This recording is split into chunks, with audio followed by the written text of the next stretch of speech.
மக்களுடைய மனதை கவர முயற்சித்து அதில் மீண்டும் தோல்வியுற்றிருக்கிறார் கருணாநிதி. தகுதி இல்லாம உட்கார வச்சாலும் கரண்ட் கட்டலாம் வந்து.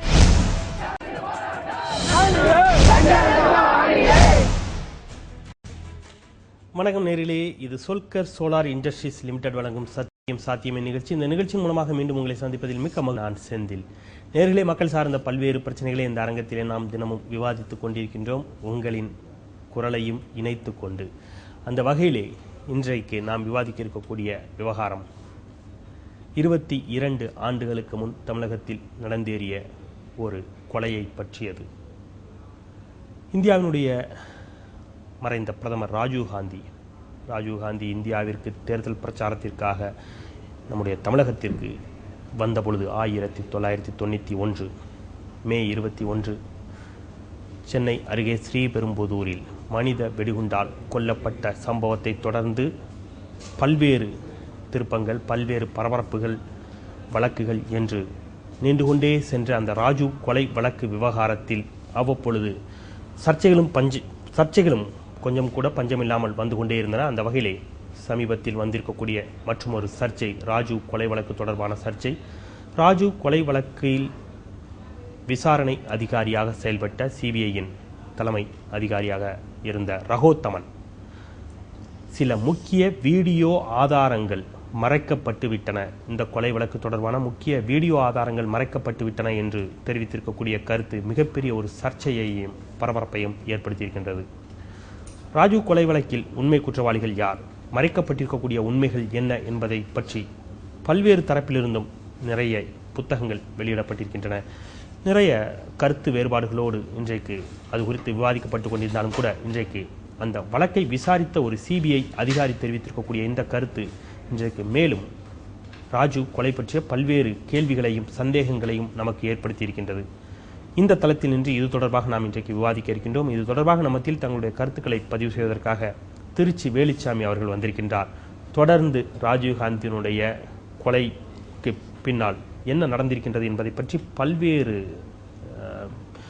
பல ஆண்டுகளாக தொடர்ந்து இது பற்றி பேசியும் எழுதியும் வந்து கொண்டிருப்பவர். அவரோடு நாம் விவாதிக்க இருக்கின்றோம். இன்னும் சிறிது நேரத்தில் நம்ம மத்தியில் மே 17 இயக்கத்தினுடைய தலைமை ஒருங்கிணைப்பாளர் திருமுருகன் அவர்களும் இணைய இருக்கின்றார்.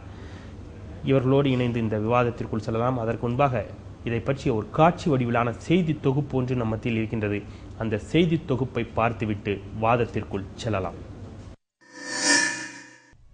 1991 மே 21 ராஜீவ்காந்தி கொல்லப்பட்ட தினம். 20 ஆண்டுகள் கடந்துவிட்டாலும் ராஜீவ் கொலையை பற்றிய மர்மங்களும் சர்ச்சைகளும் இன்னும் ஓய்ந்தபாடில்லை.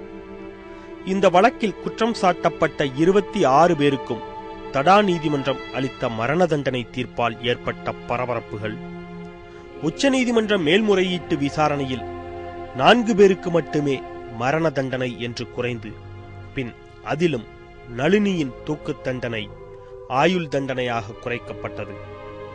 எஞ்சியுள்ள பேரறிவாளன், சாந்தன், முருகன் ஆகியோரின் மரண தண்டனையையும் விளக்க கோரி தமிழகத்தில் ஒருபுறம் போராட்டங்கள் நடந்து கொண்டிருக்க, ராஜீவ் கொலை வழக்கில் மிக முக்கியமான வீடியோ கேசட் ஆதாரம் ஒன்று பதுக்கப்பட்டு விட்டதாக கூறுகின்றார் இந்த வழக்கில் சிபிஐயின் தலைமை புலனாய்வு அதிகாரியாக செயல்பட்ட ரஹோத்தமன். Only for these two reasons. One is to save the local police, to substantiate their statement that barged into the crowd lastly. Number 2, that she was found in the company of Ladaka Priyakumar, which if post would damage the prospect of Congress. ஏற்கனவே ராஜீவ்காந்தி கொலை வழக்கில் ஒரு சில காங்கிரஸ் கட்சியினர் மீதும் கூட குற்றச்சாட்டுக்கள் பல்வேறு தரப்பினரால் முன்வைக்கப்படும் சூழலில் ரஹோத்தமனின் கருத்து பல்வேறு சந்தேகங்களை எழுப்பியுள்ளது.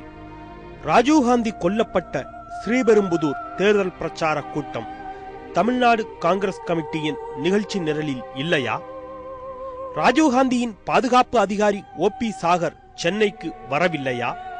இல்லை என்றால் அவரை தடுத்தது யார்? ராஜீவ்காந்தியுடன் பிரச்சாரத்தில் பயணம் செய்த பல்கேரிய நாட்டைச் சேர்ந்தவர்கள் யார்? ராஜீவ்காந்தியின் உயிருக்கு ஆபத்து இருக்கிறது என்று பாலஸ்தீன தலைவர் யாசர் அரபாத் சொன்னதன் பின்னணி என்ன? ராஜீவ் கொலையில் அமெரிக்க சதி இருப்பதாக சொல்லப்படுவது உண்மையா? இப்படி பல்வேறு விடை தெரியா கேள்விகள் ஏற்கனவே உலவிக் கொண்டிருக்கும் சூழலில் ரகோத்தமனின் கருத்து எரியும் நெருப்பில் எண்ணெயை ஊற்றியிருக்கிறது என்கின்றனர் அரசியல் வல்லுநர்கள். அந்த நெருப்பின் வெளிச்சத்தில் நிஜம் தேடும் முயற்சியே இந்த விவாதம். ராஜீவ் கொலையும் மறைக்கப்பட்ட உண்மைகளும். நேயர்களே, அந்த நெருப்பின் வெளிச்சத்தில் நிஜம் தேடும் முயற்சியே இந்த விவாதம். அந்த தளத்தில் இன்று விவாதிக்க இருக்கின்றோம். வணக்கம். தொடர்ந்து ராஜீவ்காந்தியினுடைய கொலையை பற்றி நீங்கள் எழுதியும் பேசியும் வந்து கொண்டிருக்கக்கூடிய ஒரு சூழலில் இன்றைக்கு ரகோத்தமனினுடைய இந்த கருத்தை பற்றி உங்களுடைய அடிப்படையிலான பார்வை என்ன? அவருடைய கருத்தோடு நீங்கள் எந்த அளவிற்கு ஒத்துப்போகின்றீர்கள் என்பதை சொல்லுங்கள். அதன் பிறகு நாம் இன்னும் பல விவகாரங்களை விரிவாக விவாதிக்கலாம். இந்த செய்தியை நாம் சொல்லுகிற போது இந்த தொலைக்காட்சியை பார்க்கிற நேயர்களுக்கு ஒரு இன்ப அதிர்ச்சி கூட இருக்கலாம். இன்றைக்கு ரகோத்தமன் சொல்லுகிற இதே செய்தியை 1995 ஜனவரி மாதம் 6ஆம் தேதி கோவையில் நடந்த உலகத்திலேயே நடந்த முதல் பொதுக்கூட்டம் அதுவாகத்தான் இருக்க முடியும். ராஜீவ்காந்தி படுகொலை மறைக்கப்பட்ட உண்மைகள் என்கின்ற தலைப்பில் 2 மணி 25 நிமிடங்கள் நான் பேசிய அந்த பொதுக்கூட்டத்தில் நான் குறிப்பிட்டேன். ஒரு வீடியோ கேசட் அரசு அதிகாரியிடம் இருக்கிறது. அந்த வீடியோ கேசட்டை இதுவரை யாரும் வெளியிலே காட்டவும் இல்லை, அதை பற்றி அதிகாரிகள் சொல்லவும் இல்லை. அந்த வீடியோ கேசட் மட்டும் பகிரங்கப்படுத்தப்படுமையானால் இந்த வழக்கினுடைய உண்மை வெட்ட வெளிச்சமாக வந்துவிடும். அதை காட்டாமல் இருப்பதை பார்த்து நான் சந்தேகப்படுகிறேன். உண்மைகளை வெளி உலகத்திற்கு கொண்டு வருவதற்காக இந்த விசாரணை நடக்கிறதா, கிடைக்கின்ற ஆதாரங்கள் எல்லாம் அழிப்பதற்காகவே இந்த புலன் விசாரணை அதிகாரிகள் முயற்சிக்கிறார்களா என்று அந்த பொதுக்கூட்டத்தில் பேசினேன். அது இன்றைக்கு 17 ஆண்டுகளுக்கு பின்னாலே அந்த புலனாய்வு அமைப்பினுடைய தலைமை அதிகாரியாக இருந்த ரகோத்தமனுடைய வாயால் வந்திருக்கிறது. கிராமத்திலே இருக்கிறவன் எளிமையாக ஒன்றை சொல்லுவான்: கூட்டு திருடர்களுக்குள்ளே சண்டை வந்தால் உண்மைகள் வெட்ட வெளிச்சமாகும் என்று. இந்த உலகத்தை உலுக்கிய இந்த கோர கொலையில், இந்த மிக மோசமான படுகொலையில், இந்திய நாட்டிற்கு தீராத ஒரு களங்கத்தை உருவாக்கி இருக்கிற இந்த கொலையில், குறிப்பாக தமிழ் இனத்தின் மீது சுமத்தப்பட்டிருக்கிற இந்த பழிக்கு காரணமான இந்த படுகொலையில், இந்த கொலையினுடைய போக்கை திசை திருப்பி உண்மையான குற்றவாளிகளை கண்டுபிடிக்க வேண்டும் என்கின்ற நினைப்போடும் முனைப்போடும் இந்த அதிகாரிகள் செயல்படாமல் கிடைத்தவர்கள் எல்லாம் குற்றவாளிகளாக ஆக்கி அந்த வழக்கை மூடுவதற்கு எப்படியெல்லாம் முயற்சி செய்தார்கள் என்று என்னை போன்றவர்கள் பலரும் பல ஆண்டு காலங்கள் போராடினோம். இன்றைக்கு அது வெட்ட வெளிச்சமாக வந்திருக்கிறது. தலைவராக இருந்த கார்த்திகேயனும் தலைமை புலனாய்வு அதிகாரியாக இருந்த ரகோத்தமனும் இருவரும் மோதிக்கொள்கிற போது பல உண்மைகள் வெளிவந்திருக்கிறது. இல்லை என்றால் இதுவும் கூட வந்திருக்க வாய்ப்பு இல்லை. வாய்ப்பு இல்லை. நாங்கள் இதை 95ஆம் ஆண்டு நான் பேசுகிற போது என்னை நேருக்கு நேராகவே பைத்தியக்காரன் என்று சொன்னவர்கள் கூட பல பேர் உண்டு. ஆனால் இந்த பைத்தியக்காரன் அன்றைக்கு உளறியது உண்மைதான் என்பதை உலகத்திற்கு இன்றைக்கு ரகோத்தமன் சொல்லியிருக்கிறார். இன்னும் பல உண்மைகளை பற்றி நாம் பேசலாம். நேர் ஒருவர் இணைப்பில் காத்திருக்கின்ற அவருடைய கருத்தை கேட்டு தொடர்ந்து பேசலாம். வணக்கம். சத்தியம். வணக்கம். வணக்கம். உங்க அழைப்பிற்கு நன்றி. யார் பேசுறீங்க? எங்கிருந்து பேசுறீங்க? நியாயத்ராசு, சென்னையில இருந்து பேசுறேன் சார். நியாயத்ராசு, சென்னையில இருந்து. சொல்லுங்க உங்களுடைய கருத்துக்களை. வணக்கம். அதாவது இப்போ ரகோத்தமன் சொல்லிருக்கக்கூடிய கருத்துக்கள் ஏற்கனவே, அதாவது இது குறித்து படிச்சவங்களுக்கு தெரிஞ்சவங்களுக்கு ஏற்கனவே தெரிஞ்ச விஷயம் தான். இன்னும் பல விஷயங்கள்லாம் அடங்கி இருக்கு. ஆனா இப்ப நமக்கு எல்லாருக்குமே தெரிஞ்சுதான். ஆனா கூட இந்த விஷயத்தை பத்தி இப்போ ரீசெண்டா டைம்ஸ் நவ்லயும் ஹைப் கிடைக்கிறதுக்கான காரணம் மற்ற விஷயங்களை சைட்லைன் பண்றதுக்கான சதியா இருக்குமோ இன்னும் பார்க்க வேண்டியிருக்கு. ஏன்னா மற்ற முக்கியமான நபர்கள், ஃபார் எக்ஸாம்பிள் சுப்பிரமணிய சாமி, சந்திரசாமி போன்றவர்களுடைய லிங்க் பத்தி எல்லாம் கூட நிறைய படிச்சிருக்கோம் விஷயங்கள். வேலுசாமி ஐயாவுக்கு கூட நிறைய தெரியும். அவருடைய இன்டர்வியூஸ் எல்லாம் பார்த்திருக்கேன். நம்ம இந்த பாயிண்ட் முக்கியம்னா கூட மற்ற விஷயங்களையும் சைட்லைன் பண்ண நம்ம அலோவ் பண்ண கூடாது. நம்ம ரொம்ப கேர்ஃபுல்லா ஹேண்டில் பண்ணணும் அப்படின்னு நான் சொல்ல விரும்புறேன். இந்த கொலை வழக்கில் இருக்கக்கூடிய மற்ற சில விவகாரங்களை மறைப்பதற்கான முயற்சி இது அப்படின்னு நினைக்கிறீங்களா? அந்த மாதிரியான அதுவும் இருக்கலாம். நாம இதை பேசும்போது மற்ற விஷயங்களையும் மறந்துடாம நிச்சயமாக இதனால் அது மறைக்கப்பட்டு விடக்கூடாது, மறந்து போய் விடக்கூடாது அப்படிங்கிறீங்க. நன்றி நியாயத்ராசு. உங்களுடைய அழைப்பிற்கும் கருத்திற்கும் தொடர்ந்து நிகழ்ச்சியை பாருங்கள். மற்றும் ஒரு நேயர். வணக்கம். இணைப்பு துண்டிக்கப்பட்டு விட்டது. சொல்லுங்க, இப்ப இதை தாண்டி சில விஷயங்களும் மறந்து போகக்கூடாது அப்படிங்கிறாரு. நம்முடைய முதல் நேயரே மிக தெளிவாக ஒரு சந்தேகத்தை கேட்டு விட்டார். 22 ஆண்டுகள் இதைக்காக தான் தொடர்ந்து நான் போராடி கொண்டிருக்கிறேன். முழு நேர அரசியலாதியாக இருக்கிற நான் ஒன்றும் சாமியார் இல்லை.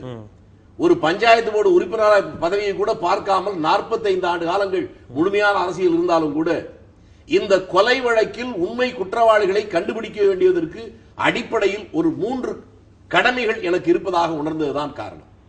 ஒன்று, 120 கோடி மக்கள் வாழ்கின்ற இந்திய நாட்டுடைய மிக பெரிய மக்களால் நேசிக்கப்பட்ட ஒரு தலைவருடைய படுகொலையில் உண்மை குற்றவாளியை கண்டுபிடிக்க முடியவில்லை என்றால் அது இந்த தேசத்திற்கு ஒரு மிகப்பெரிய இழுக்காக மாறிவிடும். இரண்டாவது, இந்த படுகொலையில் வாடிய பயிரை கண்டு வாடும் நெஞ்சம் வேண்டும் என்று சொன்ன வள்ளலார் உலவிய பூமியில் அவருடைய கொள்கைகளை உள்ளத்தில் ஏற்றுக்கொண்ட இந்த தமிழ் இனத்தின் மீது இந்த மாறா பழியை சதிகாரர்கள் சுமத்தி இருக்கிறார்கள். அந்த பழியை துடைக்க வேண்டிய கடமை 2. இந்த 2ஐயும் கடந்து 3வது கடமை என்பது, நான் பிறவியிலேயே ஒரு காங்கிரஸ்காரன், என்னுடைய மொத்த குடும்பமே காங்கிரஸ் தான். ஒரு காங்கிரஸ்காரனாக எங்களுடைய நேசிப்புக்குரிய பாசத்திற்குரிய ஒரு தலைவருடைய படுகொலையில் உண்மை குற்றவாளிகளுக்குத்தான் தண்டனை தர வேண்டுமே ஒழிய யாரோ சில அப்பாவிகளை தூக்கில் போட்டுவிட்டு இந்த வழக்கை மூடிவிடுகின்ற அந்த அயோக்கியத்தனத்தை, அந்த அக்கிரமத்தை சகித்துக் கொள்ளாமல் இருக்கிறவன் மட்டும்தான் உண்மையான காங்கிரஸ்காரனாக இருக்க முடியும் என்கின்ற துடிப்பும் ஒரு காரணம். ஒரு புறம் நீங்கள் காங்கிரஸ்காரராக இருந்தாலும் கூட யாரோ சில அப்பாவிகள், குறிப்பாக தமிழ் இனத்தின் மீது இந்த கொலைப்பழி சுமத்தப்பட்டு விடக்கூடாது அப்படின்னு சொல்றீங்க. ஆனால் மறுபுறம் இந்த 3 பேருடைய தூக்கு தொடர்பாக, பேரறிவாளன் சாந்தன் முருகனுடைய தூக்கு தொடர்பாக தமிழகத்தில் மிகப்பெரிய அதற்கு எதிரான போராட்டங்கள் நடைபெற்ற பொழுது காங்கிரஸ் கட்சியின் சார்பாகவும் அதற்கு எதிராக ஒரு உண்ணாவிரதமும் போராட்டமும் நடத்தப்பட்டது. அந்த 3 பேரையும் தூக்கில் போட்டே தீர வேண்டும் என்ற ஒரு கோணத்தில் நீங்கள் சொல்வது அந்த காங்கிரஸ் கட்சியினுடைய குரலுக்கும் அவருடைய கருத்துக்கும் நேர் எதிர்மறையாக இருக்கின்றது. நான் சொல்லுவதை நீங்கள் சரியாக கவனம் செலுத்தவில்லை என்றே நினைக்கிறேன். ஒரு உண்மையான உணர்வுள்ள காங்கிரஸ்காரனுடைய துடிப்பாக இருக்கும் என்று நான் சொன்னேன். ராஜீவ்காந்தியினுடைய கொலையை முடிப்பதற்கு யாரோ 3 பேரை தூக்கில் போட வேண்டும் என்று சொல்பவர்கள் ஒன்று அறிவை புறந்தள்ளிவிட்டு உணர்ச்சியை மட்டும் முன்னிறுத்துவதாக இருக்க வேண்டும், அல்லது அவர்களுக்கு ஒரு உள்நோக்கத்தோடு இந்த பிரச்சனையை திசை திருப்பதாக இருக்க வேண்டும். நான் அவர்களுக்கு மட்டுமல்ல, இந்த காட்சியின் வாயிலாக உலகம் முழுவதும் இருக்கிற மக்களை பார்த்து கேட்கிறேன். ராஜீவ்காந்தி படுகொலை நடந்த அந்த நேரத்தில் மே மாதம் 21ஆம் தேதி இரவு அந்த 10:15 மணிக்கு அந்த சம்பவம் நடந்த போது பேரறிவாளனோ சாந்தனோ முருகனோ இந்த 3 பேர் அந்த பகுதியில் இருந்ததாக இன்று வரை ரகோத்தமனால் மட்டுமல்ல, கார்த்திகேயனால் மட்டுமல்ல, இந்த புலனாய்வில் இருந்த எவராலும் அங்கே இருந்ததாக ஒரு சாட்சியமும் இல்லையே. அந்த பகுதியிலே இல்லாதவர்கள் எங்கோ ஜி பூம்பா என்று சொல்லி காற்றிலே அந்த கொலையை செய்திருக்க முடியும்? இது அறிவுபூர்வமாக கேட்கிற கேள்வி. நான் யார் மீதும் கோபப்பட மாட்டேன். நிதானமாக யோசித்து பார்த்தால் இந்த கொலையினுடைய முக்கிய காரணம் யாரோ அவர்கள் இன்றைக்கு உல்லாசமாக வாழ்ந்து கொண்டிருக்கிறார்கள். யார் என்று நீங்கள் நினைக்கின்றீர்கள்? அப்படி குறிப்பிடப்படியாக உங்களுக்கு யார் மீதாவது சந்தேகம் இருக்கிறதா? பேரை சொல்லாவிட்டாலும் கூட ஒருவேளை இந்த இயக்கத்தை சார்ந்தவர்கள், ஒருவேளை காங்கிரஸ்காரர்களே எதில் தொடர்பில் இருக்கின்றார்கள், இந்த கொலைக்கு பின்னால் சில காங்கிரஸ்காரர்களும் இருக்கக்கூடும் என்பது போன்ற சர்ச்சைகள் ரெக்கை கட்டி பறந்து கொண்டிருக்கின்றன. இது உண்மையா? நான் ஒரு செய்தியை மட்டும் சொல்லிக் கொள்கிறேன். இந்த கொலை வழக்கினுடைய முழுமையான பின்னணியை பற்றி நான் முழுமையான ஒரு புத்தகத்தை எழுதியிருக்கிறேன். அது மிக விரைவிலேயே நான் வெளியிடப் போகிறேன். அந்த புத்தகத்தில் இந்த நிமிடம் வரை என்னாலும் கூட சொல்லாத மிக முக்கியமான சில செய்திகளை சொல்லியிருக்கிறேன். ஆகவே அதற்குள்ளே போகாமலேயே ஒரு மேலோட்டமான ஒரு கேள்வியை மட்டும் கேட்கிறேன். 1991ஆம் ஆண்டு மே மாதம் 21ஆம் தேதி அந்த இரவு 10:15 மணிக்கு அந்த படுபாதக செயல் நடைபெற்றது. அந்த இடத்தை உடனே காவல்துறை அதிகாரிகள் அந்த இடத்தை சீல் வைத்து விட்டார்கள். அடுத்த நாள் காலையில் 9 மணிக்கு 22ஆம் தேதி காலை 9 மணிக்கு தான் அந்த புலனாய்வு விசாரணை, பிரிலிமினரி என்கொயரி, அந்த பூர்வாங்க விசாரணையே துவங்கப்படுகிறது. இதை நான் சொன்னால் கூட கதை என்று சொல்லலாம். ரகோத்தமன் எழுதிய புத்தகத்திலும் அவர் அதை குறிப்பிட்டிருக்கிறார். புலனாய்வு பூர்வாங்க விசாரணையே 22ஆம் தேதி காலை 9 மணிக்கு தான் துவங்கி இருக்கிற போது நீங்கள் உலகம் முழுவதும் இருக்கிற எந்த பத்திரிகை வேண்டுமானாலும் பாருங்கள்.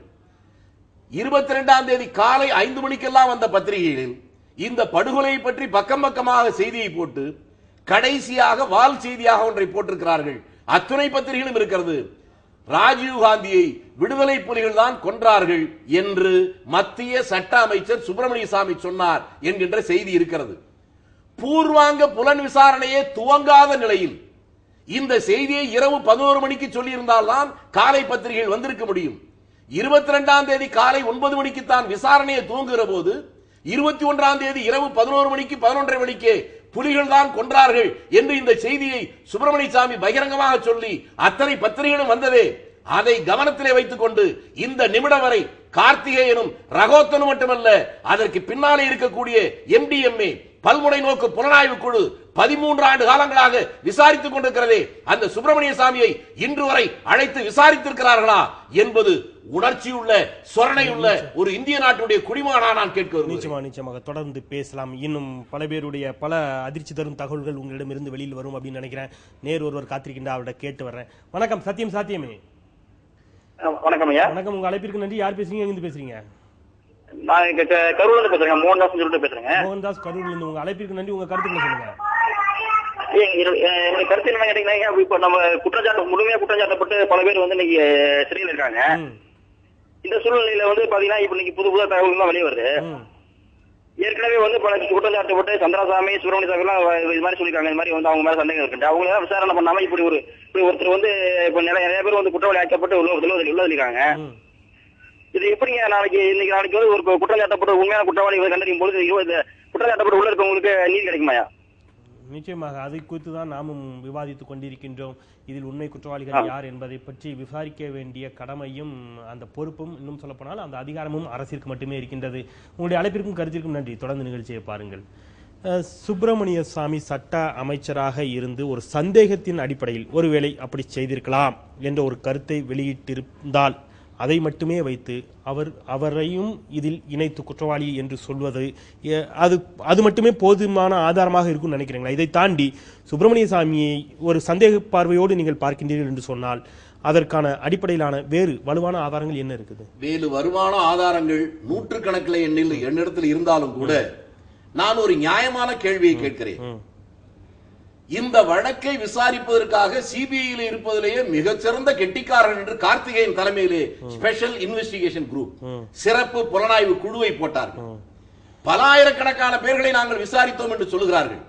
ஆனால் இந்த கொலை நடந்த உடனேயே அடுத்து 1 மணி நேரத்திற்குள்ளாயே புலிகள் தான் கொன்றார்கள் என்று பகிரங்கமாக அறிக்கை விட்ட அந்த சுப்பிரமணிய சாமியை இந்த சிறப்பு புலனாய்வு குழு கார்த்திகேயனும் ரகோத்தமனும் இன்று வரை விசாரித்தார்களா என்பதை சொல்ல முடியுமா? அப்படி விசாரிக்கவில்லை என்றால் இவர்கள் இந்த விசாரணை குழுவிலே அதிகாரிகளாக போட்டதை விட ஒரு பைத்தியக்காரத்தனம் இருக்க முடியுமா? அவர்கள் விசாரிக்கவில்லை என்று தெரிந்ததற்கு பின்னாலும் கூட இவர்களை பெரிய அதிகாரி என்று சொல்லி மத்திய அரசு கோடிக்கணக்கிலே பணத்தை செலவு செய்து இந்த விசாரணை செய்ததே, அது எவ்வளவு பெரிய கோமாளித்தனமாக முடியும்? நான் கேட்கிறேன், சுப்பிரமணிய சாமி அவர் இந்த கொலை நடந்து கொஞ்ச நேரத்திலேயே அவர் புலிகள் தான் கொன்றார்கள் என்று சொன்னார். அவரை விசாரிக்கவில்லை என்பது நான் மட்டுமல்ல, 7 ஆண்டு காலங்கள் இந்த கொலை சதியை பற்றி விசாரித்த சிறப்பு புலனாய்வு அமைப்பு, விசாரணை அமைப்பு ஜெயின் கமிஷன், அந்த ஜெயின் கமிஷன் தன்னுடைய இறுதி அறிக்கையிலே குறிப்பிடுகிறது, இந்த உண்மையான குற்றவாளி, இந்த கொலை சதியில் இருந்த உண்மையான குற்றவாளி இன்னமும் கண்டுபிடிக்கப்படவில்லை என்று இந்த கமிஷன் கருதுகிறது. எனவே இந்த கொலை வழக்கை பற்றி தீவிரமாக விசாரிக்க வேண்டும் என்று அரசுக்கு இந்த கமிஷன் பரிந்துரை செய்கிறது என்று சொன்னதோடு நில்லாமல் அதற்கு பின்னாலே சொல்லுகிறார்கள் சில பேரை விசாரிக்க வேண்டும் என்று அவர்கள் பட்டியல் போடுகிறார்கள். அந்த பட்டியலில் முதல் பெயர் சந்திராசாமி. அந்த சந்திராசாமியை பற்றி அவர் குறிப்பிடுகிறார் ஜெயின். இவருடைய செயல், இவருடைய பேச்சு எல்லாமே மர்மமாக இருக்கிறது. மர்மம் பொதிந்த இந்த மனிதரை முறையாக விசாரித்தால் பல உண்மைகள் வரும் எழுதுகிறார்கள். இரண்டாவது பெயர் சுப்பிரமணிய சாமி. அவருக்கு குறிப்பிடுகிற போது இவருக்கு ஒரு உள்நோக்கம் இருக்கிறது. துவக்கத்திலிருந்தே இந்த கமிஷனில் உண்மையை தேடி போவதை தடுக்கின்ற வகையில் அந்த விசாரணைய போக்கை திசை திருப்புகின்ற அந்த சாமர்த்தியத்தோடு இவர் செயல்படுகிறார். ஆகவே இவருக்கு இருக்கிற அந்த உள்நோக்கத்தை இவரை முறையாக விசாரித்தால் உலகத்திற்கு வெளிவரும் என்று குறிப்பிட்டிருக்கிறார்கள். அந்த 2 பேரையும் இன்று வரை விசாரித்திருக்கிறார்களா? அந்த ஜெயின் கமிஷனுடைய பரிந்துரையின் அடிப்படையில் தான் வாஜ்பாய் அரசு ஆக்ஷன் டேக்கிங் ரிப்போர்ட் என்று ஒரு ரிப்போர்ட்டை தயாரித்தது. அதை சிபிஐயிடம் தந்தது. சிபிஐ ஒரு சிறப்பு புலனாய்வு குழுவை அமைத்தது. அதுதான் MDMA, பல்முனை நோக்கு புலனாய்வு குழு. அந்த புலனாய்வு குழு 13 ஆண்டு காலங்கள் விசாரணை செய்து கொண்டு வருகிறது. எத்தனை கோடிகள் இன்றைக்கு விரயமாகிக் கொண்டிருக்கிறது. எந்த ஜெயின் கமிஷனுடைய பரிந்துரையில் அந்த கமிஷன் அந்த புலனாய்வு குழு அமைக்கப்பட்டதோ அந்த புலனாய்வு குழு அதே ஜெயின் கமிஷனால் சந்தேகத்துக்கிடமானவர்கள் என்று சொல்லப்பட்ட சந்திராசாமியையும் சுப்பிரமணிய சாமியையும் இந்த நிமிடம் வரை விசாரிக்கவில்லை என்பது இந்த தேசத்திற்கு ஏன் விசாரிக்கவில்லை என்ற கேள்விகளை நீங்கள் தொடர்ந்து கேட்டுக்கொண்டிருக்கின்றீர்கள். ஆனால் ஒருபுறம் சிபிஐ ஆகட்டும், நீங்கள் சொல்லுகின்ற ஜெயின் கமிஷன் உள்ளிட்ட அத்துணை விசாரணை மையங்களாகட்டும், அவையெல்லாம் மத்திய அரசினுடைய அதிகார வரம்பிற்கு உட்பட்டவையாக நாம் இன்றைக்கு கருதி கொண்டிருக்கக்கூடிய ஒரு சூழ்நிலையில் மத்தியில் ஆட்சியில் இருக்கக்கூடிய காங்கிரஸ் சர்க்கார் இத்துணை அதிகாரத்தையும் கையில் வைத்தும் கூட இதை தவற விட்டிருக்குமா, அவர்களும் இணைந்து இதை செய்து கொண்டிருக்கின்றார்களா என்பது போன்ற கேள்வியும் நம் முன் வைக்கப்படுகின்றது. நிச்சயமாக அது குறித்தும் நாம் தொடர்ந்து விவாதிக்கலாம். நம் மத்தியிலே மே 17 இயக்கத்தினுடைய தலைமை ஒருங்கிணைப்பாளர் திருமுருகன் வந்துவிட்டார். அவரோடு இணைந்து இந்த வாதத்தை தொடரலாம். நேர்களை காத்திருங்கள். சத்தியம் சாத்தியமே ஒரு சிறிய இடைவேளைக்கு பிறகு ராஜீவ்காந்தியினுடைய கொலையை பற்றிய சில மர்மங்களை பற்றி நாம் பேசிக் கொண்டிருக்கின்றோம். சிறிய இடைவேளைக்கு பிறகு வாதத்தை தொடரலாம். தோல்வியுற்றிருக்கிறார் கருணாநிதி. தகுதி இல்லாம உட்கார வச்சாலும் கரண்ட் கட்டெல்லாம் வந்து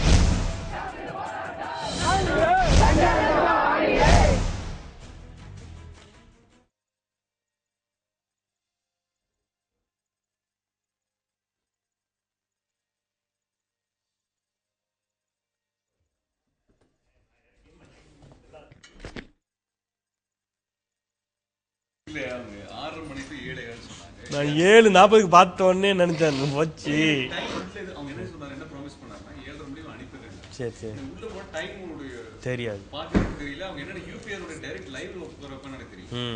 ஆமா அவன் அப்படியே நேரா லைவ்ல போட்டு வச்சுட்டான். ஜிடிவில ஒரு பைட்னு சொல்லி கூட்டு போய் உட்காந்து வச்சுட்டான். உள்ள உட்காந்து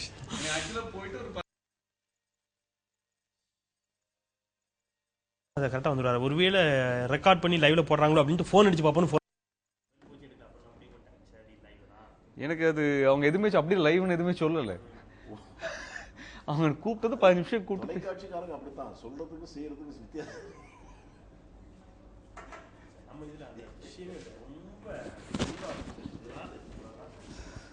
ரொம்ப சாரி, நான் எதிர்பார்க்கவே இல்லை. எனக்கு அது அப்படி ஒரு விஷயம் பண்ணுவாங்க. எனக்கு ப்ராமிஸ் பண்ணார் கடைசியில் 7:30 விட்டுறேன்னு சொல்லி தான் ப்ராமிஸ் பண்ணார். எனக்கு இந்த மாதிரி ஒன்று UPR ரிவ்யூன்னு சொல்லியிருந்தாங்கன்னா அதுக்கு இன்னும் கொஞ்சம் வேற மாதிரி ப்ரிப்பேர் பண்ணிட்டு வந்திருக்கலாம்.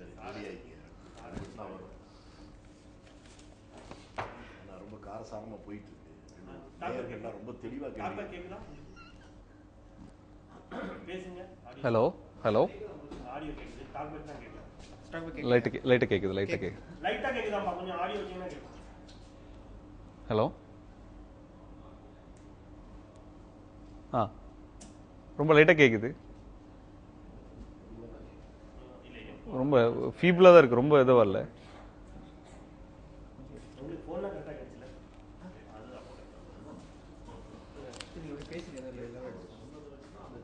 ஹலோ ஹலோ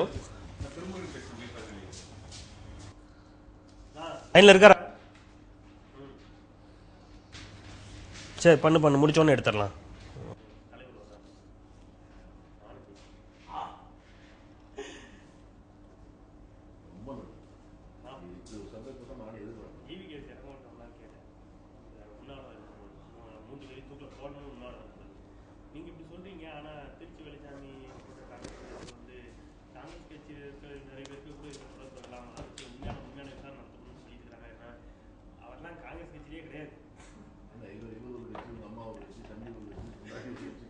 கேக்குதுங்க. ஹலோ, திருமுருகன் பேசுறேன்.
தமிழ் மக்களுடைய மனதை கவர நம்முடைய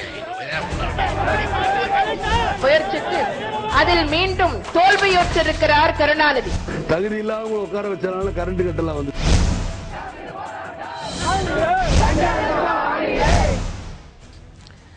நேர்களே, சிறிய இடைவேளைக்கு பிறகு சோல்கர் சோலார் இண்டஸ்ட்ரீஸ் லிமிடெட் வழங்கும் சத்தியம் சாத்தியமே நிகழ்ச்சிக்கு உங்களை மிகுந்த அன்புடன் வரவேற்கின்றேன். ராஜீவ் காந்தி கொலையில் உண்மை குற்றவாளிகள் யார், தொடர்ந்து நீடித்துக் கொண்டிருக்கக்கூடிய மர்மங்களுக்கு ஒரு விடை காணக்கூடிய முயற்சியாக இன்றைய விவாதத்தை நாம் நகர்த்தி கொண்டிருக்கின்றோம். நம்மத்திலே ஏற்கனவே காங்கிரஸ் கட்சியினுடைய மூத்த தலைவர்களில் ஒருவரான திருச்சி வேலுச்சாமி அவர்கள் கலந்து கொண்டு தன்னுடைய கருத்துக்களை பதிவு செய்து கொண்டிருந்தார்.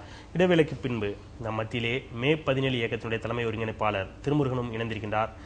அவரோடும் இணைந்து வாதத்தை தொடரலாம்.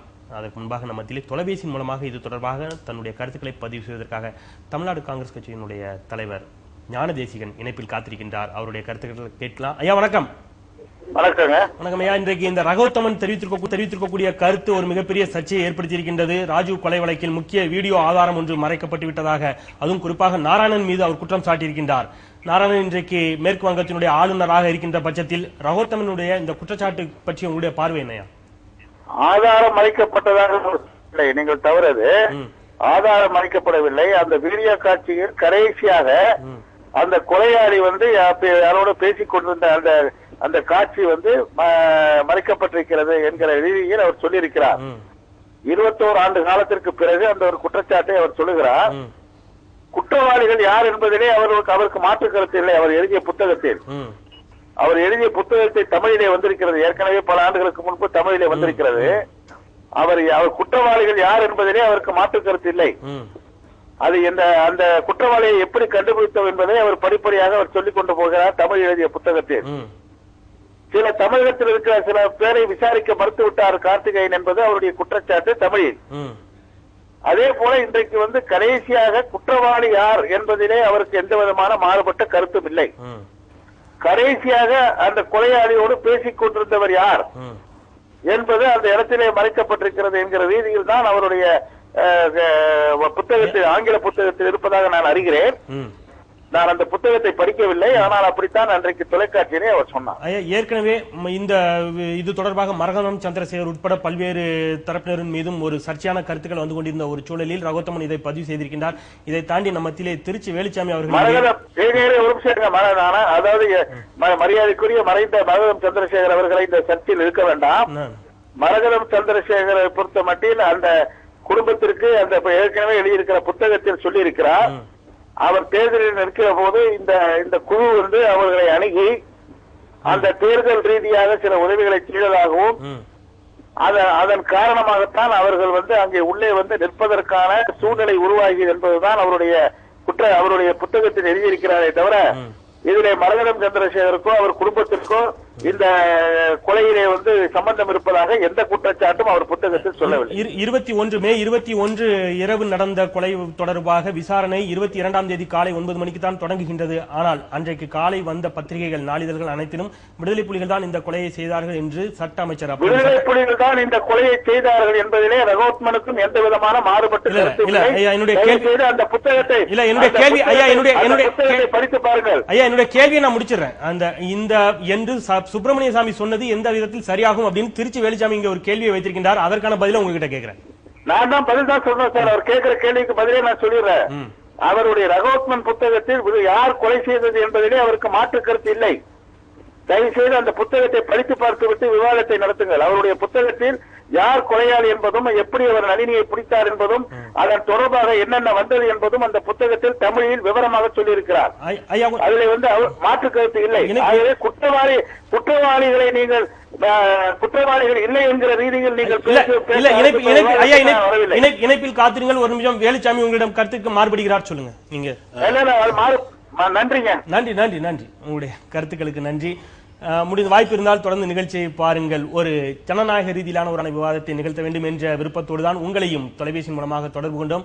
எங்கள் அழைப்பை ஏற்று உங்கள் கருத்துக்களை பதிவு செய்தீர்கள். மிக்க நன்றி ஐயா. மற்றும் ஒரு நேயர் இணைப்பில் காத்திருக்கின்றார். வணக்கம். சத்தியம் சாத்தியமே. ஹலோ, வணக்கம் ஐயா. நான் கோயம்புத்தூர்ல இருந்து தங்கவேல் பேசுறேங்க. தங்கவேல், கோவையிலிருந்து சொல்லுங்க உங்களுடைய கருத்துக்களை. ஆமா சார், இந்த மறைந்த பிரதமரோட கொடுமையான அந்த நிகழ்வுக்கு பின்னாடி பல பத்திரிகை செய்திகள் தொடர்ந்து வாசிச்சுட்டு இருக்கோம். அதுல குறிப்பிட்ட ஒரு ஓராண்டுக்கு முன்னாடி கூட இந்த பெங்களூர் தொழிலதிபர் ரங்கநாத் அவர்கள் ஒரு கருத்தை பதிவு பண்ணியிருக்காரு. அதுல ரங்கநாத் வந்து சந்திரசாமிகளை பற்றி குற்றம் சாட்டுகிற போது அதை தடுக்கிற விதமாக அவருடைய மீது ஒரு பேப்பர் வெயிட்டை எடுத்து சிபிஐனுடைய சிறப்பு குழுவின் அதிகாரி கார்த்திகேயன் வீசியதாக கூட ஒரு தகவல் உண்டு. அதுல பற்கள் கூட உடைந்து விட்டதாக ஒரு தகவல் அந்த பத்திரிகையில படித்தது. தொடர்ந்து விசாரணையில் ஈடுபடுகிற அதிகாரிகளே இந்த வழக்கின் போக்கை மாற்றுகிற ஒரு விதமாக செயல்படுவது உண்மை குற்றவாளியை மறைக்கிற விதமாக இருக்கிறது.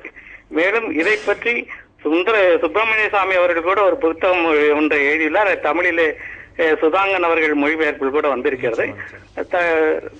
அன்புடைய நண்பர் வேலுசாமி அவர்களும் இந்த கருத்தை பல ஆண்டுகளாக பதிவு செய்திருக்கிறார். என்னுடைய கருத்தெல்லாம் இந்த கொலை வழக்கில் உண்மையான குற்றவாளி கண்டுபிடிக்கப்படுகிற வரையில் இவர்களுடைய தூக்கு தண்டனை நிறுத்தப்பட வேண்டும் என்பதுதான். உங்களுடைய அழைப்பிற்கும் கருத்துக்கும் நன்றி. தொடர்ந்து நிகழ்ச்சியை பாருங்கள். நம்ம திருமுருகன் வந்துட்டு அவருடைய கருத்தையும் கேட்டு உங்ககிட்ட வர்றேன். சொல்லுங்க. தமிழக காங்கிரஸ் கட்சியுடைய தலைவரும் என்னுடைய அன்பிற்குரிய கல்லூரி கால நண்பரும் பாராளுமன்ற மேலவை உறுப்பினருமாகிய ஞானதேசியன் அவர்கள் ராஜீவ் கொலை வழக்கை பற்றி ரகோத்தமன் எழுதிய புத்தகத்தில் அந்த வீடியோ கேசட்டை பற்றி குறிப்பிடுகிற போது இறுதியில் என்ற ஒன்றை மட்டும்தான் அவர்கள் மறைத்திருக்கிறார்கள் என்று சொன்னதாக சொன்னார். தயவு செய்து அவருடைய கருத்தை கொஞ்சம் மாற்றிக்கொள்ள வேண்டும். இந்த புத்தகம்தான் ரகோத்தமன் எழுதி 3 ஆண்டுகளுக்கு முன்னாலே வெளிவந்த தமிழிலே வந்த புத்தகம்.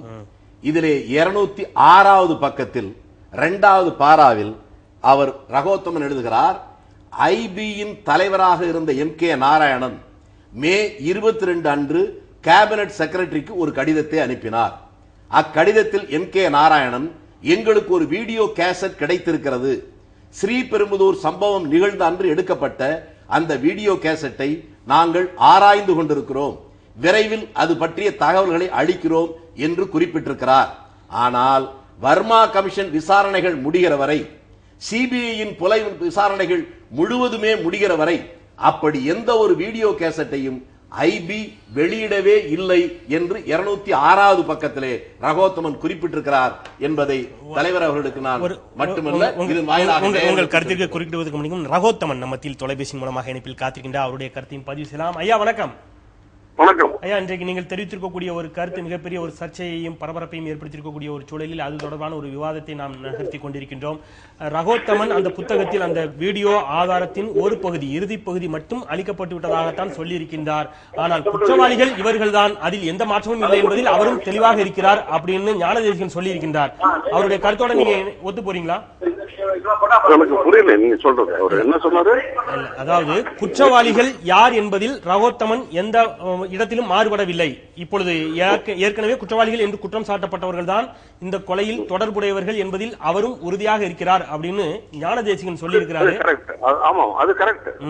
குற்றம் சாட்டப்பட்ட குற்றவாளிகள் தான் இதுக்கு சம்பந்தப்பட்டவர்கள், அதுல ஒன்றும் டவுட்டே கிடையாது.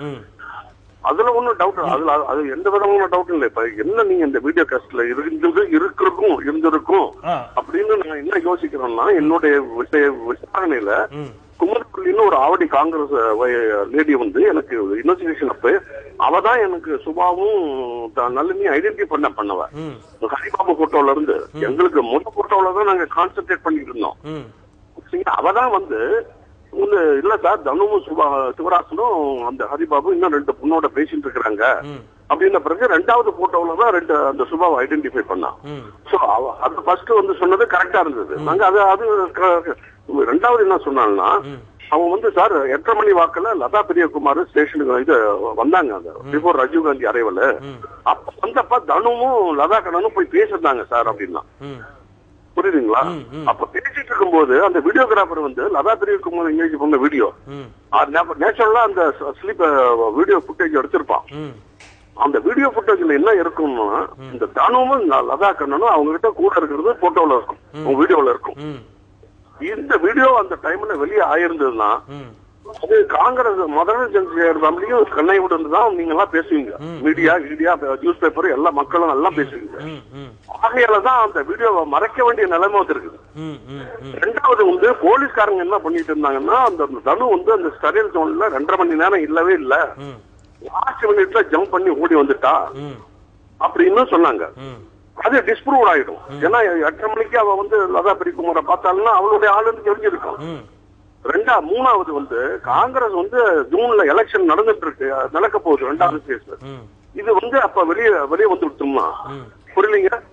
இது வந்து இந்த வீடியோ வந்து நியூஸ் எப்படி வெளியே வந்திருக்கும், காங்கிரஸுக்கு எதிராக முடிந்து. ஆகையால அது வந்து காங்கிரஸுக்கு ஒரு காங்கிரஸ்காரன் தான் கொண்டான்றத பாதமா பல பேர் இன்னும் பேசிட்டு இருக்கிறாங்க.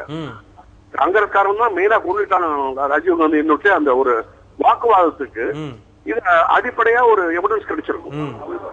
ஆகையால இதுதான் நடந்திருக்க முடியும். அந்த வீடியோ கேசட்ல இந்த இருக்கிற தனு இன்வால்வ் இல்ல, சிவராசன் இன்வால்வ் இல்ல, எல்டிடி இன்வால்வ் இல்லன்னு அது இந்த கேசட்ல அதால ஒன்னும் அஃபெக்டே ஆகல.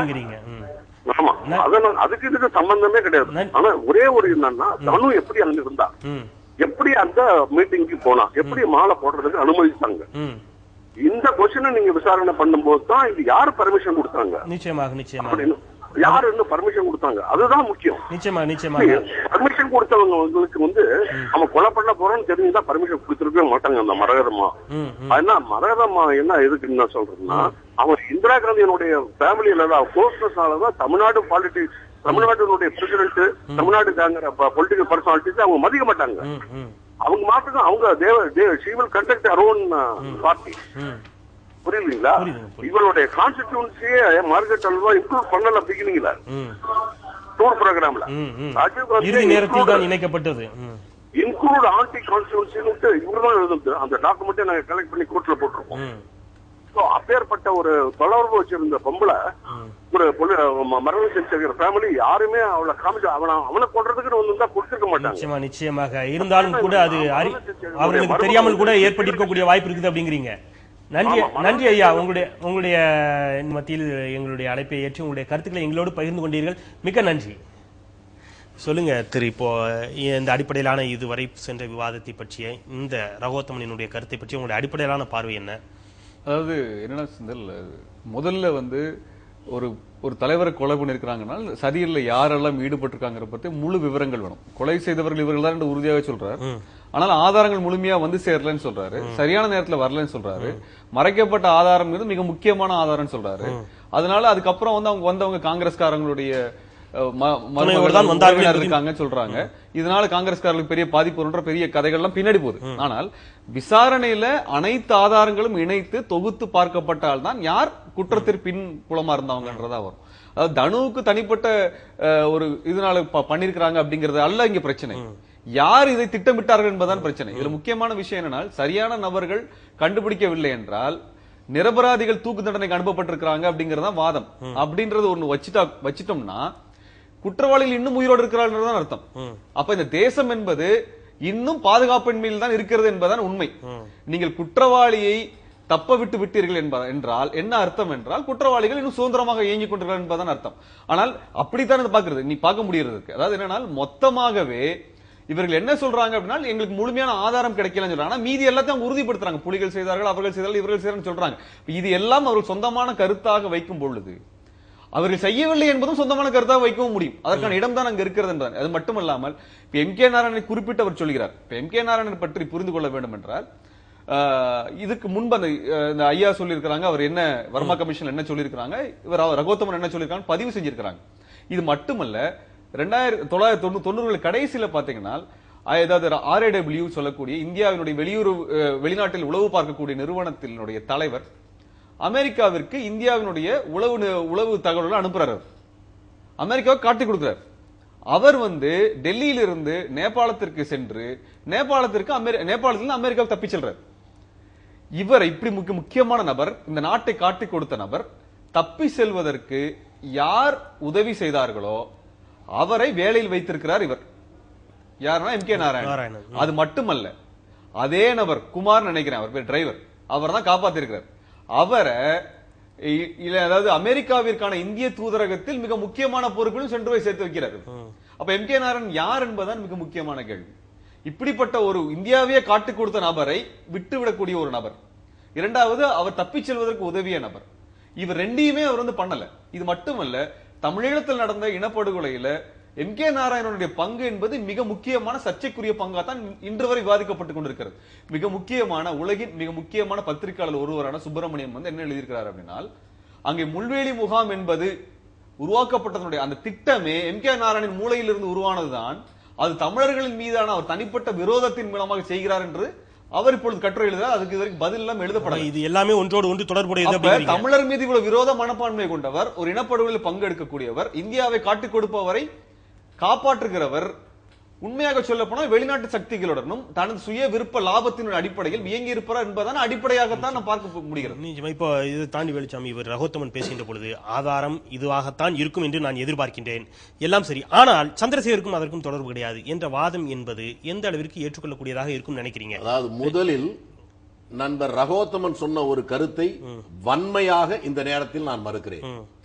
இந்த வீடியோ ஆதாரம் கிடைத்திருந்தால் அந்த கொலையில் சம்பந்தப்பட்ட காங்கிரஸ்காரர்கள் சம்பந்தப்பட்டார்கள் என்பதற்கான ஆதாரம் கிடைத்திருக்கும் என்று அவர் சொல்வது உள்நோக்கம் நிறைந்தது.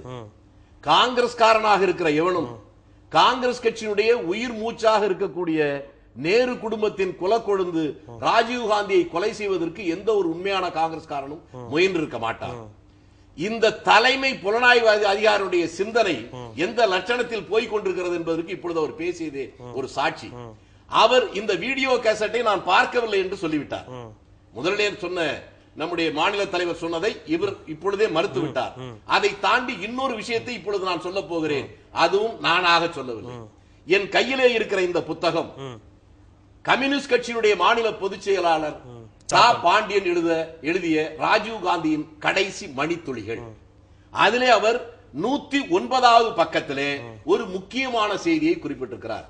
அது என்னவென்றால், பூந்தமல்லி சிறப்பு கோர்ட்டில் தன்னை அழைத்து விசாரிக்கிற போது சில செய்திகள் எனக்கு சரியாக நினைவில்லை என்று சொன்ன நேரத்தில், அப்படி என்றால் இந்த வீடியோ காட்சிகளை போடுகிறோம், அதை பாருங்கள், பார்த்ததற்கு பின்னால் உங்களுடைய கருத்துக்களை சொல்லுங்கள் என்று நீதிபதி சொல்ல, அதற்கு பின்னால் வீடியோ காட்சி காட்டப்பட்டது.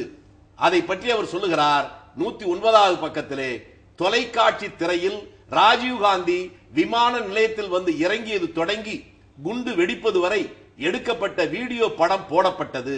அப்பொழுதுதான் அவரும் நானும் இறங்குவது, நடப்பது, பேசுவது அனைத்தையும் மீண்டும் நானே தெளிவாக பார்க்க முடிந்தது. படம் எடுத்தவர் குண்டு வெடித்தவுடன் கேமராவை கீழே போட்டுவிட்டார். நான் ரகோத்தமனை கேட்கிறேன், கார்த்திகேயனை கேட்கிறேன், எம்.கே. நாராயணன் கையிலே இருந்த வீடியோ கேசட் கிடைக்கவில்லை, அது கிடைக்கட்டும். உங்களுடைய சிறப்பு நீதிமன்றத்திலே, பூந்தமல்லி சிறப்பு நீதிமன்றத்திலே கம்யூனிஸ்ட் கட்சியுடைய தலைவர் தா பாண்டியனுக்கு போடப்பட்டு காட்டப்பட்ட அந்த வீடியோ கேசட்டையாவது பார்த்தீர்களா? அந்த குண்டு வெடிக்கிற வரை அவரோடு யார் யார் வந்தார்கள் என்பதை நான் பார்த்தேன். அந்த நீதிமன்றத்திலே எல்லோரும் பார்த்தார்கள். சொல்வது தா பாண்டியன், நான் இல்லை. அந்த கேசட்டில் என்ன இருந்தது இன்று வரை உங்களுடைய புலனாய்வு அமைப்பு அதன் மூலமாக எதையாவது கண்டுபிடித்து இந்த நாட்டு மக்களுக்கு சொல்லி இருக்கிறதா? அது இதுவரை சொல்லவில்லை என்றால் இப்போதாவது அதை சொல்வதற்கு பகிரங்கமாக கார்த்திகேயனும் ரகோத்தமனும் தயார்தானா? ஆகவே நான் பகிரங்கமாக இந்த நிகழ்ச்சியின் வாயிலாக குற்றம் சுமத்துகிறேன். இந்த ராஜுவை கொலை செய்த கொலைகாரனை விட இதை விசாரணை என்கின்ற பெயரிலே உண்மைகளை மூடி மறைத்த கார்த்திகேயனும் ரகோத்தமனும் தான் மிகவும் கொடூரமானவர்கள், கொலைபாதகர்கள். நான் குற்றம் சுமத்துகிறேன். தொடர்ந்து பேசலாம். நேர் ஒருவர் இணைப்பில் காத்திருக்கின்றார். வணக்கம். சத்தியம் சாத்தியமே. Hello sir, Ganeshkumar from Chennai. சென்னையில இருந்து கணேஷ்குமாருங்க. சொல்லுங்க உங்க கருத்துக்களை. இணைப்பு சுருக்கமா உங்க கருத்துக்களை சொல்லுங்க. ஐயா, இந்த இதுல பாத்தீங்கன்னா எப்படி இல்ல தெரியாது, இந்த சிபிஐ என்கொயரி எதுவுமே தெரியாது. எங்களுக்கு தேவை எப்படி ஒரு காங்கிரஸ் பிரமுகர் கூட கொல்லப்படல, எப்படி ஒரு காங்கிரஸ் பிரமுகர் கூட கொல்லப்படல. ஐயா மூப்பர் ஐயா எங்க போயிட்டாங்க, ஜெயலலிதா போயிட்டாங்க, எப்படி ஒரு காங்கிரஸ் கூட கொல்லப்படல. இதை வச்சு ஒரு கேவலமான அரசியல் நடத்தி நடத்தி நடத்தி ஒரு நம்ம இனத்தையே அழிச்சிட்டாங்க சார். இதுதான் சார் உண்மையான விஷயம். நான் ஒரு கார்பரேட் கம்பெனில ஒர்க் பண்ணிட்டு இருக்கேங்க. அந்த நிறைய இது பாத்திருக்கேன். இவ்வளவு ஒரு அறிவானவங்க, ஒரு விடுதலை புலிகள் கண்டிப்பா இந்த காரியத்தை செய்ய மாட்டாங்க அண்ணன் நிறைய தடவை சொல்லியிருக்காரு. நன்றி உங்களுடைய அழைப்பிற்கும் கருத்திற்கும். தொடர்ந்து நிகழ்ச்சியை பாருங்கள். மற்றும் ஒரு நேயர், இந்த நிகழ்ச்சியினுடைய இறுதி நேயர். வணக்கம். சத்தியம் சாத்தியமே. வணக்கங்க, நான் மோகன்தாஸ் கரூர்ல இருந்து பேசுறேங்க. கரூர்ல இருந்து மோகன்தாஸ், சுருக்கமா உங்க கருத்துக்களை சொல்லுங்க. ஐயா, இப்ப இந்த ஐயா ரகோத்தமையா பேசினாரு பாத்தீங்களா, அந்த சிறந்த புலனாய்வுத்துறை அவர் என்ன சொல்றாருன்னா, இப்படி வழக்குகள் முடியாம சந்தேகமா இருக்க சூழ்நிலையில நிரபராதிகளை குற்றவாளியாக்கி அவர்களுக்கு தூது வர சென்று விட்டாங்க. இது நாளை அவர்களுக்கு நிரபராதிகள் என்று தெரிந்தால் இந்த தீர்ப்பை வழங்கிய மேதாவிகளுக்கு மக்களாகி நாங்கள் தண்டனை வழங்க முடியுமாயா? இது போன்ற கேள்விகளுக்கு நான் எப்படி பதில் சொல்றதுன்னு எனக்கு தெரியல. இருந்தாலும் உங்கள் உணர்வுகளை நாங்கள் மதிக்கின்றோம். நிச்சயமாக பொது தளத்திலே உங்கள் கருத்துக்களை வைத்திருக்கின்றீர்கள். நன்றி மோகன்தாஸ், உங்களுடைய அழைப்பிற்கும் கருத்திற்கும் தொடர்ந்து நிகழ்ச்சியை பாருங்கள். இப்போ இதை தாண்டி சில விஷயங்களை பேச வேண்டியிருக்கின்றது. நாம் நிகழ்ச்சியுடைய இறுதி பகுதியை நோக்கி நெருங்கி கொண்டிருக்கின்றோம். இந்த வழக்கில் சுப்பிரமணிய சாமியை பற்றிய சில சந்தேகங்களை முன்வைத்திருந்தார்கள். தாப்பாண்டியனுக்கு போட்டு காட்டிய கேசட்டை பற்றி சில கேள்விகளை முன்வைத்திருந்தார்கள். மரகதம் சந்திரசேகர் ஒருவேளை தெரியாமல் அழைத்து வந்திருக்கலாம் அப்படிங்கிற ஒரு கருத்தை ரகோத்தமன் முன்வைத்தார். அதுபோல் தெரியாமல் ஒருவேளை பேட்டரி வாங்கி கொடுத்திருக்கலாம் என்ற கருத்தோடு பேரறிவாளனை பார்க்க முடியுமா அப்படிங்கிற கேள்வியை முன்வைக்க வேண்டியிருக்கின்றது. இதை தாண்டி யாசர் அராபத் ராஜீவ்காந்தியினுடைய உயிருக்கு ஆபத்து இருப்பதாக சொல்லியது, இதற்கு பின்னால் அமெரிக்காவினுடைய சதி ஏதாவது இருக்குமா என்ற கோணத்தில் இதை பார்க்க வேண்டியிருக்கின்றது என்பது போன்ற வாதங்களையும், அவருடைய பாதுகாப்பு அதிகாரி சாகர் அவரோடு ஏன் வரவில்லை, இங்கு ஏன் அழைத்து வர தடுக்கப்பட்டார் அப்படிங்கிறதும், அவரோடு வந்த பல்கேரிய நாட்டைச் சேர்ந்த 2 பேர் செய்தியாளர்கள், அவர்கள் என்ன ஆனார்கள், எங்கு சென்றார்கள், அவர்களை பற்றியும், இது போன்ற பல்வேறு விவகாரங்களை பற்றி இந்த விசாரணையில் எந்த விதமான விசாரணையும் செய்யப்படவில்லை அப்படிங்கிற ஒரு கருத்து முன்வைக்கப்படுகின்றது. இது எந்த அளவிற்கு உண்மை? இதை பற்றி உங்களுடைய கருத்துக்களை சுருக்கமாக இறுதியாக சொல்லுங்கள். அதாவது பாத்தீங்கன்னா, வர்மா கமிஷன் ரிப்போர்ட்னு ஒன்று இருக்கு, அதுக்கப்புறமா ஜெயின் கமிஷன் ஒன்று உருவாக்குறாங்க. ஜெயின் கமிஷன்ல இது பத்தியான முழுமையான விசாரணை செய்யணுங்கிறப்பவே அதை நடத்தக்கூடாதுன்னு சொல்லி காங்கிரஸ்காரங்க தொடர்ச்சியா வழக்கு பதிவு செஞ்சுட்டு இருக்காங்க. அந்த வழக்கு டெல்லி உச்ச நீதிமன்றத்தினால் நீக்கப்படுகிறது. அப்புறம் சுப்ரீம் கோர்ட்னால் தள்ளுபடி செய்யப்படுது. 2 பேர் தள்ளுபடி செஞ்சதுக்கு அப்புறம் தான் ஜெயின் கமிஷன் விசாரணை ஆரம்பிக்கிறாங்க. அதுல என்ன சொல்றாங்கன்னா, ஜெயின் கமிஷன் இந்த சிறப்பு புலனாய்வு பிரிவுன்னு சொல்லி கார்த்திகேயனால் வழிநடத்தப்பட்டவர்களால் விசாரிக்கப்பட்டவர்களை ஜெயின் கமிஷன் விசாரிக்க கூடாதுன்னு ஒன்று கொண்டு வர்றாங்க. ஒரு விசாரணை கமிஷன் கொண்டு வந்தா எல்லாத்தையும் விசாரிக்கணுங்கிறதா உண்மை. அதுல சிறப்பு புலனாய்வு பிரிவு விசாரித்தவர்களை விசாரிக்க கூடாது என்கின்ற ஒரு சிறப்பு பிரிவு உள்ள கொண்டு வந்தாங்க.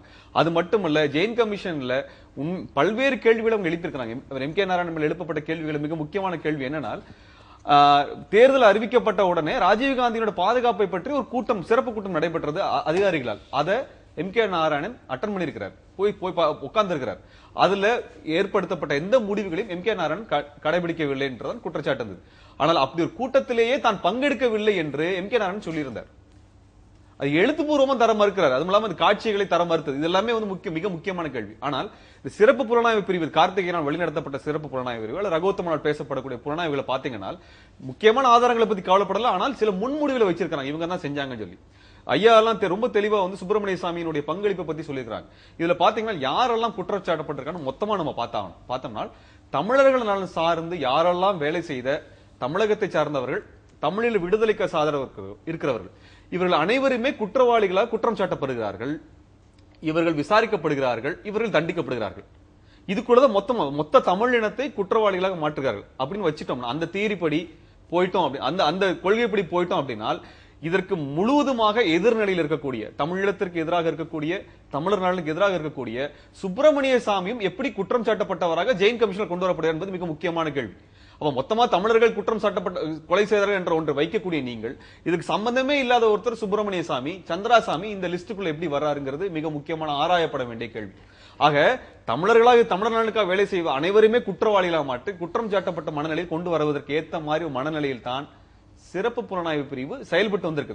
அதை நியாயப்படுத்த வேண்டும் என்பதற்காகத்தான் ஜெயின் கமிஷனோ வர்மா கமிஷனோ, இதுல ரொம்ப முக்கியமான விஷயம் என்னன்னா, ஜெயின் கமிஷன் வந்த உடனே அவங்க என்ன கேட்கறாங்கன்னா, வர்மா கமிஷன் இதுக்கு முன்னாடி பண்ணிருக்காங்களே அந்த தகவல் எல்லாம் கொடுங்கன்னு கேட்கறாங்க. வர்மா கமிஷனுடைய ஒரிஜினல் டாக்குமெண்ட் எல்லாம் காணாம போயிடுச்சுன்னு சொல்றாங்க.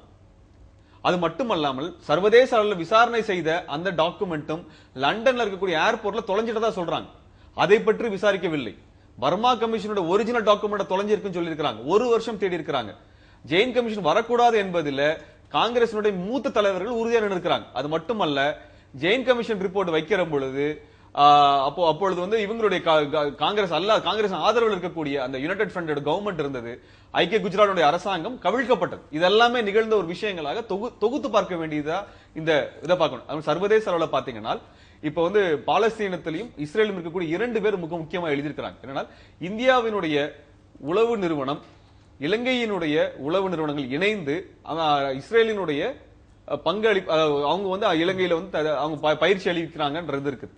இந்த பயிற்சி அளித்தலையும் இஸ்ரேல் வந்து இலங்கைக்கு ஆயுதம் கொடுத்ததையும் ராஜீவ்காந்தி எதிர்த்ததாகவும் தடுத்ததாகவும் அந்த கோபத்தில் இஸ்ரேல் இருந்ததாகவும் இதற்காக கொலை செய்வதற்கான முயற்சிகள் எடுக்கப்பட்டதாகவும் அவர்கள் சொல்லியிருக்கிறார்கள். இப்படிப்பட்ட பல்வேறு கோணங்கள் இந்த கொலையிலே சம்பந்தப்பட்டிருக்கிறது என்பதுதான் உண்மை.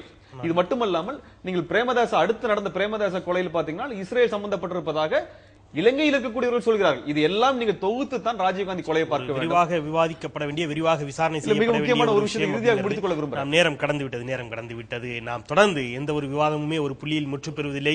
தொடர்ந்து கருத்துக்களை சொல்ல நீங்கள் காத்திருக்கின்றீர்கள். இருந்தாலும் நாம் செய்திக்கு கடந்து செல்ல வேண்டியிருக்கின்ற காரணத்தினால் இந்த அளவிலே இந்த விவாதத்தை நாம் நிறைவு செய்யலாம் அப்படின்னு நினைக்கிறேன். ஒற்றை வரியில் சொல்ல வேண்டுமானால், முன்னாலே பேசிய ஒரு நேயரும் பொதுவான சில கருத்தும், இந்த கொலையில் காங்கிரஸ்காரர்கள் யாரும் அந்த இடத்தில் சாகவில்லை, இது எப்படி என்கின்ற ஒரு கேள்வியை ஒரு நேயர் கேட்டார்.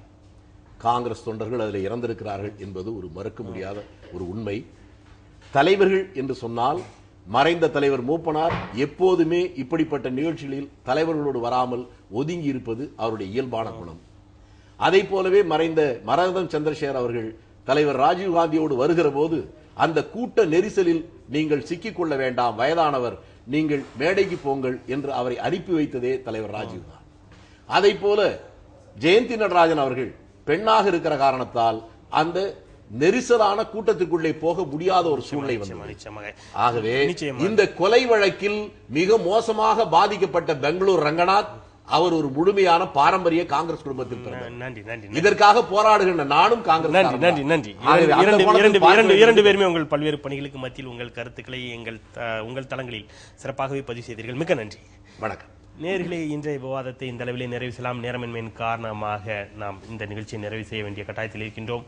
மறந்து கொண்டே இருப்பது மக்களின் இயல்பு, அதை நினைவுபடுத்திக் கொண்டே இருப்பது எமது கடமை என்ற வகையிலே மீண்டும் நாளை மற்றும் ஒரு மக்கள் சார்ந்த பிரச்சனையோடு சோல்கர் சோலார் இண்டஸ்ட்ரீஸ் லிமிடெட் வழங்கும் சத்தியம் சாத்தியம் நிகழ்ச்சியில் உங்களை சந்திக்கின்றேன். இந்த நிகழ்ச்சியை இந்த அளவிலே நிறைவு செய்கின்றேன். அதில் மீண்டும் தோல்வியுற்றிருக்கிறார் கருணாநிதி. தகுதி இல்லாம உட்கார வச்சனால கரண்ட் கட்டெல்லாம் வந்து